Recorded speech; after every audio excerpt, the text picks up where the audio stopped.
ভারতের সবুজ বিপ্লবের জনক এম.এস. স্বামীনাথনের আবক্ষ মূর্তির আজ উন্মোচন করলেন কৃষি ও কৃষক কল্যাণ মন্ত্রী রতনলাল নাথ। আগরতলার অরুন্ধতিনগর স্থিত কৃষি গবেষণা কেন্দ্রে এই উপলক্ষে আয়োজিত অনুষ্ঠানে বক্তব্য রাখতে গিয়ে কৃষিমন্ত্রী এম.এস. স্বামীনাথনের বর্ণময় জীবন তুলে ধরেন।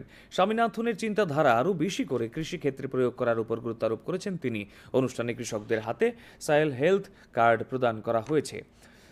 2025-26 অর্থ বছরের রিসার্চ রিপোর্ট প্রকাশ করা হয়েছে। অনুষ্ঠানে স্থানীয় বিধায়ক মীনা রানী সরকার, কর্পোরেটর প্রসেনজিৎ লোধ, পশ্চিম জেলা পরিষদের ভারপ্রাপ্ত সভাধিপতি বিশ্বজিৎ শীল, কৃষি দপ্তরের সচিব অপূর্ব রায় সহ কৃষি আধিকারিকরা উপস্থিত ছিলেন। বিশেষ করে বর্তমান দেশের প্রধানমন্ত্রী নরেন্দ্র মোদীজি সবচেয়ে বেশি গুরুত্ব দিয়েছেন আমি মনে করি ল্যাব টু ল্যান্ড, এই জিনিসটাই কৃষি বিজ্ঞানী স্বামীনাথনজি বলেছিলেন এবং সবুজ বিপ্লবে উনি পুরোধা আমাদের দেশকে কিভাবে শস্য শ্যামলা খাদ্যশস্য উৎপাদন স্বয়ংবর করতে হবে উনি ওনার চিন্তাধারার মধ্যে দিয়েছেন। আমি আগে বলেছি বিজ্ঞান এবং কৃষিকে একত্রিত করার মাধ্যমে তিনি বলেছেন উচ্চ ফলনশীল।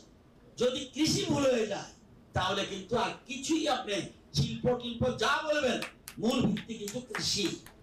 আজকে এই কথা ভাবতে হবে।